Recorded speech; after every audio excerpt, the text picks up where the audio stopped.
Sa dulo ng video na ito ay maaaring mag-iba na ang pananaw mo sa buhay dahil sa mga bagay na malalaman mo dito. Yun kung i-apply mo ang mga malalaman mo dito.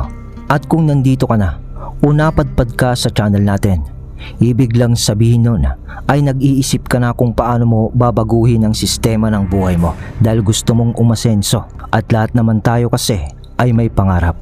Dahil minsan, ang pinakamahirap sa buhay ang ma-realize na ang tanging nakaharang sa pagitan ng kung nasaan ka ngayon at kung saan mo gustong mapunta ay ang desisyon mong kumilos. Hindi ito tamang timing at hindi rin ito talento.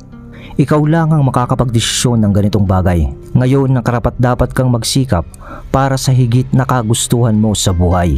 Hindi ito tungkol sa paghihintay na ibigay ng mundo ang perpektong pagkakataon sa'yo. Walang right time. Ikaw ang gagawa nun. Naniniwala din dito ang mga Stoic.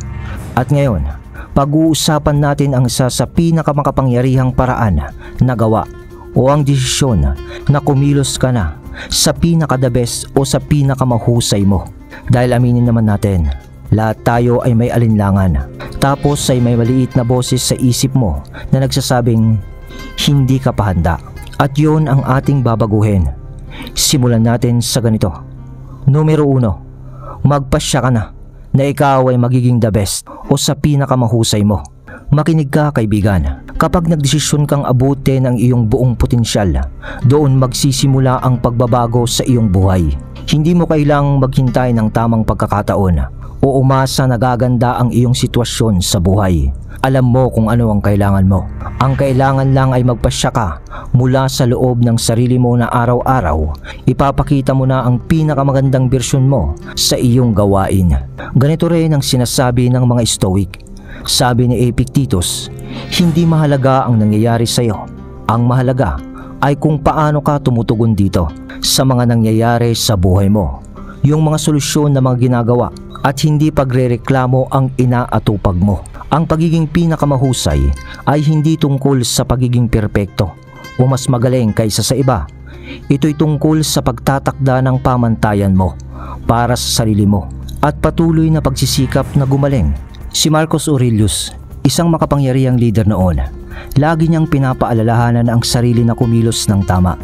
Hindi para purihin, kundi dahil iyon ang nararapat niyang gawin. At ito ay para sa mga goal mo. Naniniwala kasi siya na bawat araw ay pagkakataon para mas gumaling.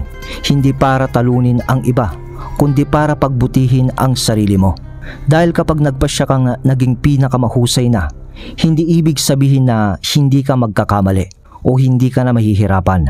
Alam ng mga Stoic na ang buhay ay puno ng hamon. Pero ang mga hamon na ito ang nagpapalakas at humuhubog sa atin sa desisyon ito. Sa desisyong ito, pipiliin mong harapin ang mga hamon bilang paraan para matuto at tumibay. At dito na nagsisimula ang pagbabago. Hindi mo kailangang hintayin ang tamang oras. Gawin mo ang desisyon ngayon sa sandaling ito na kumilos ng may layunin at tiwala sa sarili. Mula dito ay tataas ang pamantayan mo sa sarili. Aayon ang iyong kilos sa mga pangarap mo. At dahan-dahan mong maaabot ang pinakamagandang bersyon ng katauhan mo. Yan ang lakas ng pagpapasyang maging pinakamahusay kapag naumpisan mo na. Ngayon na mismo, sa isip mo Brad, habang pinapakinggan mo ito. Sa numero 2 tayo, tuloy-tuloy na self-growth o tuloy-tuloy na pagpapaunlad sa sarili. Maganda to, sapagkat naniniwala ang mga Stoic sa kahalagahan ng tuloy-tuloy na pag-unlad. At ito mismo ang diwa ng ganitong pananaw. Ang pag-arte na parang ikaw na ang pinakamahusay o pinaka-the best ay hindi naman nangangahulugan na naaabot mo na ang perpeksyon o titigil ka na sa pagbuti. Sa totoo lang, kabaliktaran ito. Ito'y tungkol sa pangako na patuloy kang matuto, magiging disiplinado at huhubugin ang sarili mo. Sabi ng Stoic na si Seneca, habang nabubuhay ka, matuto ka pa ring mabuhay. Ibig sabihin, gaano ka man kagaling, laging may puwang para mag-improve. Dahil ang mga pinakamahusay sa anumang larangan, mga atleta man, matagumpay na negosyante, o matalinong pilosopo ay hindi tumitigil sa pagbuti. Patuloy silang nagiging estudyante ng buhay nila. Kapag kumilos ka na parang ikaw ang pinakamahusay, pinapangako mong ipagpapatuloy ang ganitong landas. Sasabihin mo sa sarili mo na aakto ako bilang pinakamahusay at magtatrabaho ako para maging pinakamahusay. Ang pananaw na ito ay nakaugat sa kababaang loob at hindi kayabangan. Si Marcus Aurelius, kahit isa sa pinakamakapangyarihang tao noon, ay lagi niyang pinapaalala sa sarili na manatiling mapagpakumbaba at patuloy na mag-improve sa buhay. Hindi niya nakita ang kanyang posisyon bilang dulo na ng lahat, kundi isang responsibilidad na magpunyagi sa personal na kagalingan araw-araw. Kapag tinanggap mo ang ganitong pananaw, ganito rin ang ginagawa mo. Sinusubukan mong maging mas mabuti ngayon kaysa kahapon. Alam mong ang pag-unlad ay habang buhay na proseso. Ang pag-arte na parang pinakamahusay ka ay nangangahulugan na itinataas mo ang iyong sariling pamantayan. Ito'y tumutukoy sa pagkuha ng responsibilidad sa sarili mong pag-unlad sa bawat aspeto ng iyong buhay. Halimbawa ay sa iyong relasyon. Itanong mo, ano ang gagawin ng pinakamabuting bersyon ko? Paano kikilos ang pinakamahusay na kapareha, kaibigan o magulang? Hindi ito tungkol sa pagpapanggap na perpekto ka, kundi sa patuloy na pagsisikap na mag-improve at ipakita ang pinakamahusay na bersyon ng iyong sarili. Sa kalusugan, ito'y nangangahulugan na kumilos ka na parang nasa pinakamahusay kang kondisyon. Paano mo aalagaan ang katawan mo? Kung naniniwala kang kaya mong abutin ang pinakamainam na kalusugan, ano ang pipiliin mong kakainin? Papaano ka mag-e-exercise? At anong mga habit ang bubuuin mo? Ang landas ng Stoic ay puno ng disiplina at sinasadyang mga desisyon para sa pangmatagalang kabutihan mo. Ang pagpapractice nito ay nagiging realidad kapag narinig mo na sa sarili mo na kumilos ka sa pinakamahusay mo. Pwedeng maramdaman mong nagpapanggap ka lang. Sa una ay parang ganun lang. Pero ito ang katotohanan. Ang madalas mong ginagawa ay yun na rin ang nagiging katotohanan ng buhay mo. Sabi ni Seneca, tayo'y nagiging kung ano ang paulit-ulit nating ginagawa sa ating kagalingan. Kung ganon, ay hindi lang ito sa gawa, kundi sa habit mo araw-araw. Ibig sabihin, habang mas pinapractice mo ang isang bagay, kahit ito'y kumpiyansa, disiplina o tatag, mas nagiging bahagi ito ng pagkatao mo. Kapag nagsimula kang kumilos na parang ikaw ay pinakamahusay na, sa una ay pwedeng parang hindi yun natural sa'yo. Maaring isipin mong, sino ba ako para ganito yung kumpiyansa ko sa sarili? Yun yung mga nasa isip mo. Pero ang kagandahan naman ng tao ay mabilis tayong makapag-adapt. Kaya nga tayo hindi ginawang perpekto ng Diyos para makapag-adjust tayo agad sa mga bagay-bagay. Sabi ng mga Stoic, ang ating iniisip at ginagawa ang humuhubog sa atin. Kung palagi kang kumikilos ng may kumpiyansa, unti-unti mong mararamdaman ito. Kapag gumagawa ka ng disiplinadong mga desisyon, sa kalaunan, nagiging mas disiplinado ka na. Hindi ito tungkol sa pagpapanggap, magpakailanman. Ito'y tungkol sa pagpapractice ng mga katangian mo na gusto mong taglayin hanggang maging likas na ito sa'yo. Isipin mo itong parang pagbuo ng kalamnan. Sa una, mabigat at mahirap ang magbuhat, pero habang tuloy-tuloy ka, lumalakas ka. Ganito rin ang pag-arte bilang pinakamahusay. Bawat practice mo sa pinakamalakas mo na pananaw, sa huli ay hindi na ito magiging pakitang tao lamang. Nagiging habit na ito sa iyong buhay. Sabi nga ni Epictetus sa kanyang mga estudyante dati, hawak natin ang kontrol kung paano tayo tutugon sa mundo. Sa pagpapractice ng mabuting kilos, inaayon natin ang sarili natin sa uri ng tao na gusto natin maging. Kung gusto mong maging kumpiyansa sa mga social situations, sa una, awkward ito. Pero habang pinapractice mo at tumatayo ng matuwid at makihalubilo ng maayos, mas nagiging kumpiyansa ka na. Sa huli, hindi na ito mukhang acting lang at mararamdaman mong naging komportable ka na sa ganong estilo mo. Ano man ang larangan ng buhay, parehong prinsipyo lang ang gumagana. Kung pinapractice mong gumagawa ng health choice, nagiging natural ito di kalaunan. Kung pinapractice mo ang tamang paghawak ng pera, nagiging mas maayos ka na sa pananalapi. Itinuturo ng mga Stoic na ang pagbabago ay hindi hinihintay, kundi nililikha sa pamamagitan ng araw-araw na kilos mo. Ang susi ay consistency. Hindi ito tungkol sa isang beses lang, kundi sa araw-araw na pagsisikap mo na magbago. Sa paglipas ng panahon, ang dating practice ay nagiging ikaw na. Nagiging pinakamahusay kang bersyon ng sarili mo dahil patuloy mong ginagawa ang mga kilos na iyon.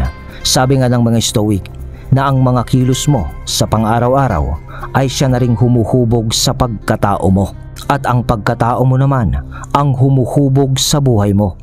Kaya't magpatuloy ka sa pagpapractice dahil ang realidad mo ay unti-unting binubuo ng ginagawa mo araw-araw. Sa numero 3 tayo, kaibigan. Harapin mo ang iyong kahinaan. Kapag pinag-uusapan ang magpanggap na parang ikaw na ang pinakamahusay, madaling isipin na ang ibig sabihin nito ay huwag pansinin ang iyong mga kahinaan o magpanggap na wala ang mga ito. Pero sa totoo, kabaliktaran ng tunay na kahulugan. Ang magpanggap na ikaw ay pinakamahusay ay nangangahulugan ng lakas ng loob na harapin ang iyong mga kahinaan ng direkta at gamitin ang mga ito bilang pagkakataon para umunlad. Ang mga Stoic ay bihasa dito. Itinuturo nila ang kamalayan sa sarili at tapat na pagninilay-nilay ay mahalaga para sa pagbabago. Gaya ng sabi ni Marcus Aurelius, may kapangyarihan ka sa iyong isipan, hindi sa mga pangyayari sa labas. Kapag naiintindihan mo ito, matatagpuan mo ang lakas. Bahagi ng kapangyarihang ito ang pag-unawa kung saan tayo nagkukulong, hindi para mahiya, kundi para matuto at magbago. Ang pinakamahusay sa anumang larangan ay hindi ang naniniwalang perpekto sila.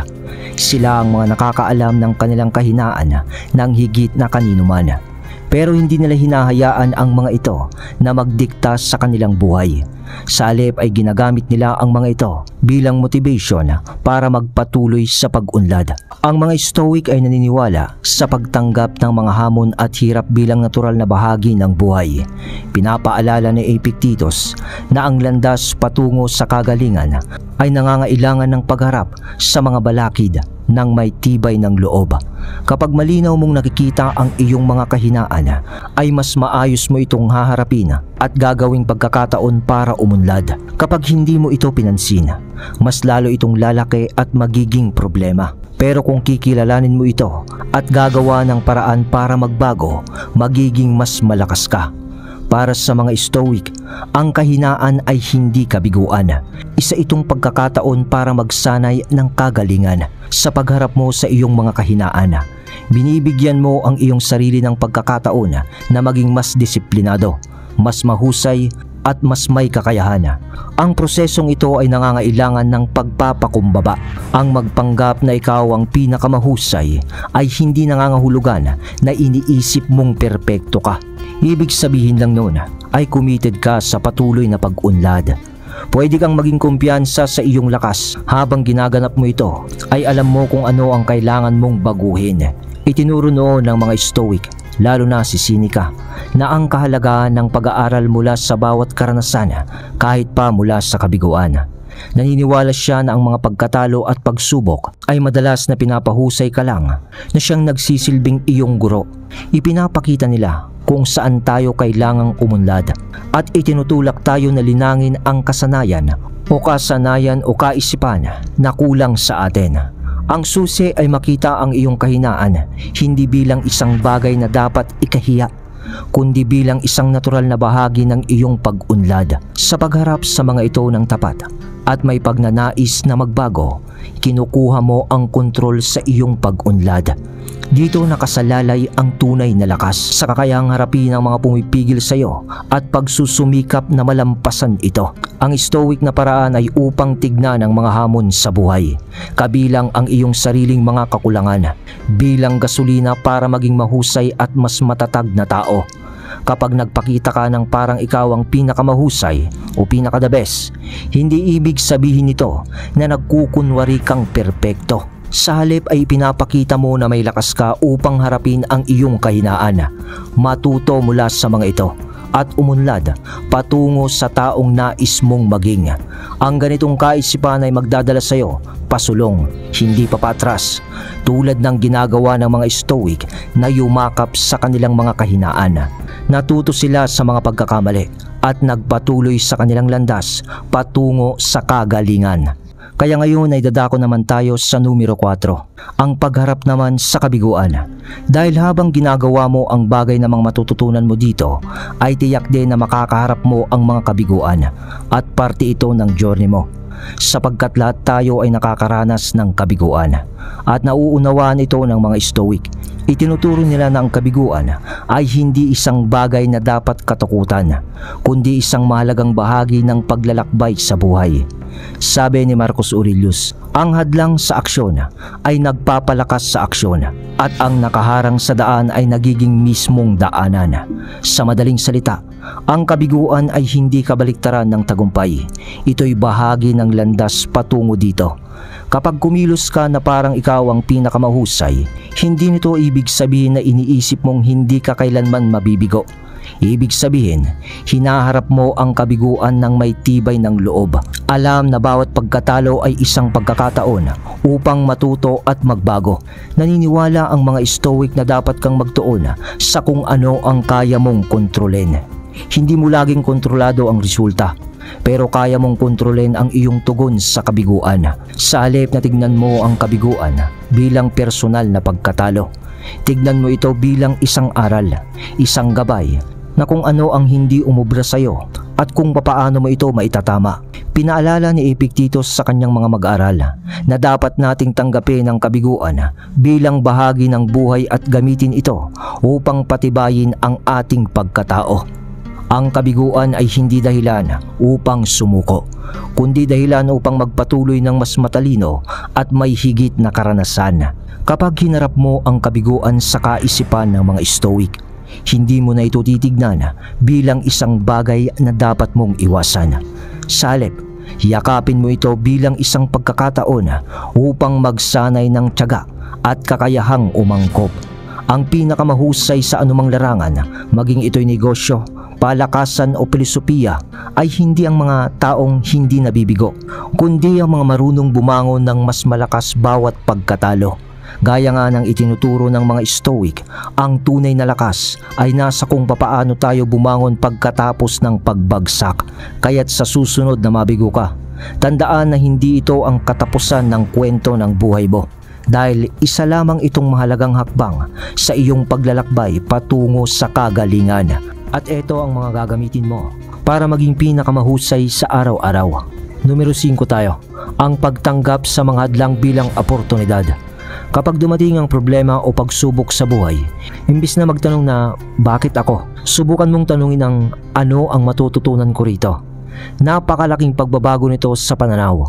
Sabi nga ni Marcus Aurelius sa kanyang mga isinulat, ang hadlang sa pagkilos ay siyang magdadala ng pagkilos. Ang nakaharang sa daan ay nagiging daan.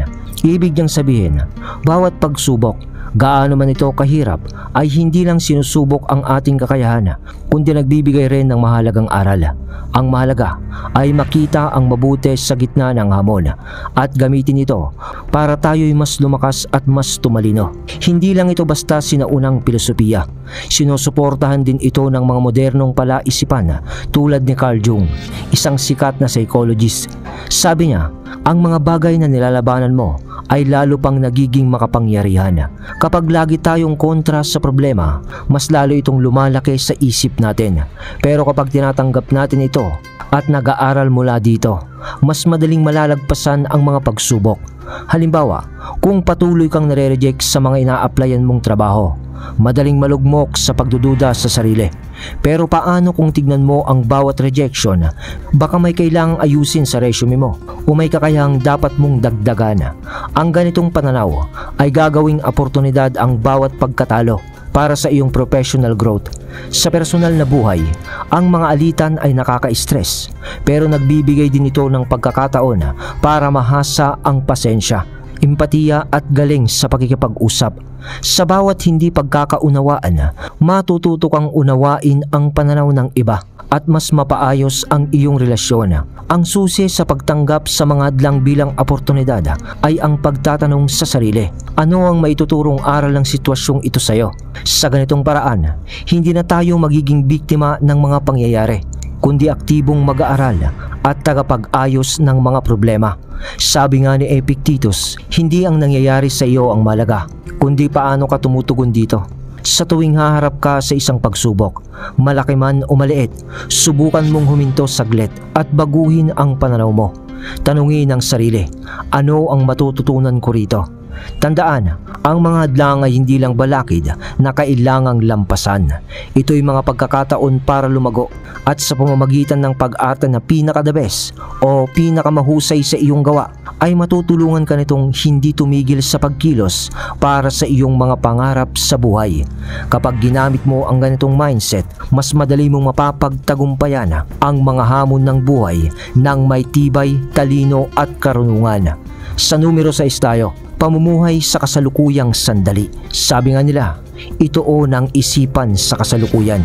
Kapag namumuhay tayo sa ngayon, nakakamit natin ang linaw ng isip at natututo tayong pahalagahan ang bawat detalye ng buhay habang ito'y nagaganap.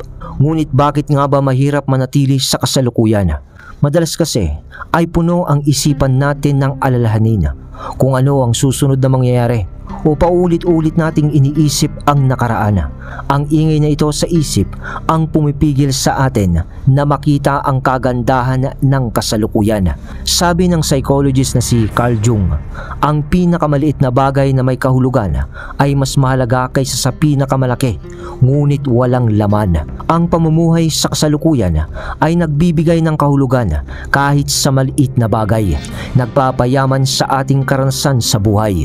Sabi nga rin ni Aristotle, ang pagiging mindful sa kasalukuyan ay daan tungo sa idumiya, isang estado ng kasiyahan, kalusugan at tagumpay. At paano ba mamuhay sa kasalukuyan? Nagsisimula ito sa mindfulness, ang sining ng pagtuon ng pansin sa kasalukuyan nang walang paghusga. Kapag kumakain ka, namnamin ang bawat subo. Kapag naglalakad ka, dapat ay maramdaman mo ang lupa sa ilalim ng iyong mga paa. Kapag may kausap ka, makinig ka ng mabuti, imbes na mag-isip ng kung ano-anong isasagot mo. Sa simpleng mga gawin na ito, nababalik tayo sa kasalukuyan. Ginagawa ang bawat sandali na mas makabuluhan. Sabi nga ni Seneca, ang tunay na kaligayahan ay ang magalak sa kasalukuyan ng walang labis na pag-aalala para sa hinaharap. Pero hindi naman ibig sabihin ng pamumuhay sa kasalukuyan na kalimutan na ang nakaraan o balewalain ang hinaharap. Ito ay tungkol sa tamang balanse, pagkatuto mula sa nakaraan, paghahanda para sa hinaharap. Ngunit hindi hinahayaang kontrol nito ang ating kasalukuyan. Sa balanse na to, makakahanap tayo ng kapayapaan at kasiyahan. Tandaan, bawat sandali ay pagkakataon upang mag-reset at tumutok muli sa ngayon. Sa kasalukuyan tayo nabubuhay, umiibig at gumagawa ng mga ala-ala. Kaya't sikapin nating maging mas naririto sa bawat araw-araw. Yakapin natin ito dahil eto na ang tunay na nagaganap sa buhay natin ngayon. Sa numero 7 na tayo, pagbuo ng disiplina sa sarili. Ang disiplina sa sarili ay ang kakayahang kontrole ng ating emosyon at kilos kahit na maraming tukso at distraction sa paligid. Sabi ni Seneca, dapat tayong maging matatag at kontrole ng ating pagnanasa imbis na tayo ay kontrole ng mga ito. Ang tunay na kalayaan ayon sa kanya ay nagmumula sa loob, mula sa kakayahan nating pamahalaan ang ating sarili. Bakit nga ba mahalaga ang disiplina sa sarili? Ipinaliwanag ni Aristotle na isang tanyag na pilosopo na ang kahusayan at kabutihan ay nakukuha sa pamamagitan ng ugali. Sa pagsasanay ng disiplina sa sarili, nakakabuo tayo ng ugali na nagtutulak sa atin patungo sa ating pinakamabuting anyo. Hindi ito tungkol sa paminsan-minsang pagsisikap, kundi sa tuloy-tuloy na paggawa ng mga desisyon na tugma sa ating mga layunin at halaga. Pati ang modernong psychology ay sumusuporta rito. Si Carl Jung nga, na isang kilalang psychologist, ay binagyan diin ang kahalagaan ng pagyakap sa lahat ng aspeto ng ating personalidad. Upang mabuhay tayo ng buo, kailangan ng disiplina sa sarili upang mapili ang landas na nakakatulong sa ating kabuuang kalusugan at pag-unlad. At paano mo bubuuin ang disiplina sa sarili? Magsimula ng maliit. Pumili ng isang aspeto ng buhay na gusto mong pagbutihan, tulad ng diet o kaya pag-ehersisyo o paggastos sa pera. Magtakda ng malinaw at kayang abutin na mga layunin. Gawin ito araw-araw, dahan-dahan. Tandaan, bawat tamang desisyon na ginagawa mo ay nagpapalakas ng iyong kakayahang magdisiplina sa iyong sarili. Sabi nga ni Epictetus, walang dakilang bagay ang nagagawa ng biglaan. Ang disiplina ay nabubuo sa maliit na tuloy-tuloy na pagkilos lamang nito o pagpapractice. Hindi ito tungkol sa pagiging perpekto, kundi sa pag-unlad araw-araw. Araw-araw ay bagong pagkakataon upang magsanay ng disiplina sa sarili, upang pumili ng aksyon na magdadala sa atin ng mas malapit sa ating mga layunin o pangarap. Ang disiplina sa sarili ay isang paglalakbay. Ito ang balanse sa pagitan ng gusto natin ngayon at ng gusto nating marating sa hinaharap. Ang mga desisyong mahirap gawin ngayon ang nagdadala sa atin sa tagumpay, kasiyahan at kapayapaan balang araw. Kaya't magtulungan tayo sa paglalakbay na ito. Piliin ang tama imbes na magmadali. Tandaan, sa disiplina sa sarili, makakamit natin ang ating mga pangarap at mabubuhay tayo ng buhay sa tunay nating minamahal. Sa numero 8 na tayo, pagbuo ng emosyonal na katatagan. Hindi kailangang kontrolin ng ating emosyon ang ating mga kilos. Ayon kay Seneca, ang pagsubok sa buhay ay oportunidad para patibayin ang ating karakter at katatagan. Sa pagtanggap ng ating nararamdaman ng may pangunawa at pasyensya, tayo ay mas nagiging matalino at matibay. Paano nga ba tayo nagkakaroon ng emosyonal na katatagan? Nagsisimula ito sa self-awareness. Ang pagiging mulat sa ating nararamdaman at reaksyon ay tumutulong upang mas makilala natin ang ating sarili. Normal lang ang makaramdam ng iba't ibang emosyon. Pero sa halip na magpadala sa bugso ng damdamin, piliin natin ang tugon na naaayon sa ating mga halaga at kapakanan sa hinaharap. Sabi ni Aristotle, mahalaga ang golden mean, ang balanse sa pagitan ng labis at kulang. Sa emosyonal na katatagan, ito ay tamang pagtugon sa ating emosyon. Hindi ito pinipigil o hinahayaan na mangibabaw. Itinuturo naman ni Carl Jung kasi ang kahalagaan ng pagyakap sa lahat ng bahagi ng ating sarili upang maging buo. Kasama rito ang pagharap at pag-unawa at pagkatuto mula sa ating emosyon. Ito ang pundasyon ng emosyonal na katatagan. At ano ang dapat gawin kapag malakas na ang nararamdaman mong emosyon? Bigyan ang sarili ng pahintulot na makaramdam. Tanggapin ang emosyon ng walang panghuhusga.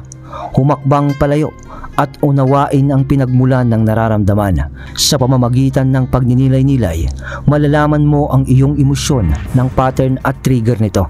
Ayon kay Epictetus, hindi ang nangyayari sa iyo ang mahalaga, kundi kung paano mo ito tutugunan. Sa halip na mag-react ng padalos-dalos, piliin ang tugon na makakabuti at makakapagpagaling sa iyo. Sa paglalakbay patungo sa emosyonal na katatagan, ang proseso ay nangangailangan ng pagninilay-nilay, pagiging mahinahon at pasensya. Maaring makatulong ang mga sumusunod: pagsusulat ng journal, pagsasabi sa pinagkakatiwalaang kaibigan o ang iyong asawa, pagsasanay ng mga paraan upang mag-relax. Higit sa lahat ay magpakita ka ng kabutihan sa sarili habang hinaharap ang emosyon. Hindi ito tungkol sa pagramdam ng negatibo, ang emosyonal na katatagan, kundi ang pagtungtong na harapin ng mga ito ng may biyaya at pagkatotoo. Sa pagbuo ng emosyonal na katatagan, nabibigyan natin ang ating sarili ng lakas upang harapin ang mga hamon ng buhay ng may tapang at kapanatagan. Dahil ang pagninilay-nilay sa kahalagaan ng buhay, ang mga Stoic tulad ni Marcus Aurelius, Seneca at Epictetus ay naniniwala na ang pag-aalala sa kawalang katiyakan na buhay ay hindi para magdala ng takot, kundi para ipaalam ang halaga ng bawat sandali. Sa numero 9 na tayo, pagtanggap sa pagbabago. Ang pagbabago ay likas na bahagi ng takbo ng buhay. Ayon kay Marcus Aurelius, tanggapin ang anumang dumating sa iyo bilang bahagi ng iyong kapalaran, sapagkat ito ang nararapat para sa iyo. Ang ganitong pananaw ay nagtuturo na ang bawat pagbabago, mabuti man o masama sa ating paningin, ay may lugar sa ating buhay o kwento. Sabi ni Seneca, ang sobrang pagkakakapit sa ating kasalukuyang kalagayan ay nagdudulot ng kabiguan. Dahil sa uli, magbabago rin ang lahat. Pinapayuhan niya tayong maging bukas at tanggapin na ang pagbabago na mahalagang bahagi ng ating pag-unlad at kaligayahan. Binanggit naman ni Epictetus na dapat nating matutunang tukuyin kung ano ang kontrolado natin at kung ano ang hindi. Hindi natin makokontrol ang mga nangyayari sa paligid, pero makokontrol natin ang ating reaksyon. Ang pananaw na ito ay nagbibigay lakas sa atin upang harapin ang pagbabago. At paano magiging mas bukas sa pagbabago? Tanggapin na ang pagbabago ay di maiiwasan. Ito ang natural na takbo ng buhay. Nagbabago ang panahon. Dumarating at umaalis ang mga tao sa buhay mo. At kahit ang ating mga katawan ay patuloy na nagbabago, ang pagtanggap nga sa pagbabago ay pagtanggap sa buhay mo mismo. Mag-practice ka ng mindfulness. Ang pagiging nasa kasalukuyan ay nagbibigay daan upang pahalagahan ang ating karanasan ng hindi masyadong nakakapit dito. Kapag nagbago ang mga bagay, mas madali nating matatanggap ito. Hanapin ang mga aral sa pagbabago. Sa bawat pagbabagong dumarating, may pagkakataon tayong matuto at lumago. Sa halip na itanong ang bakit nangyayari ito sa akin, subukang itanong ang ano ang matututunan ko mula dito. Ang ganitong pananaw ay nagiging hakbang tungo sa pag-unlad ng sarili. Ayon nga kay Aristotle, ang bahagi ng pagiging makabuluhang tao ay ang kakayahang mag-adapt. Ang pagiging bukas sa pagbabago ay nagpapakita ng karunungan ng biyaya. Sa modernong psychology, ang paningin sa pagbabago bilang oportunidad kaysa banta ay nakakabawas sa stress at nagpapalakas ng ating katatagan. Tandaan, ang pagtanggap sa pagbabago ay hindi lamang pagtitiis. Ito ay pagbubukas sa bagong karanasan, pag-unlad at sa patuloy na paghubog ng ating kakaibang landas sa buhay. Ang pag-agos sa daloy ng buhay ay hindi nangangahulugang pagiging walang pakialam, kundi aktibong pagharap sa masalimuot na kagandahan ng buhay. Harapin natin ang pagbabago ng may tapang at biyaya at bukas na puso sa mga posibleng dala ng pagbabago. Sa number 10 na tayo. Memento mori. Tandaan mong ikaw ay mamamatay din. Hinimok noon ni Seneca na huwag sayangin ang oras sa mga walang kwentang bagay. Sa halip na dapat tayong tumuon sa paggawa ng makabuluhang buhay. Para sa kanya, ang pag-aalala na maikli ang buhay ay nagtuturo sa atin na mamuhay ng mas matalino at pahalagahan ang mga relasyon at karanasan natin. Sinabi naman ni Epictetus na dapat tayong magtuon sa kasalukuyan at sulitin ang ating oras. Ang pag-aalala na hindi tayo mabubuhay magpakailanman ay nagtutulak sa atin na mamuhay ng tama at pahalagahan ang kagandahan ng buhay natin. At papaano natin maisa sa buhay ang memento mori nang hindi ito nagiging mabigat sa ating isipan? Magsimula sa pagbabago ng pananaw. Sa halip na matakot ka sa kamatayan, gamitin ito bilang inspirasyon upang lubos na mabuhay. Yakapin ang kasalukuyan at huwag ipagpaliban ang mga pangarap o kasiyahan para sa hindi tiyak na hinaharap. Pag-isipan ang mga bagay-bagay na matagal mo nang gustong gawin.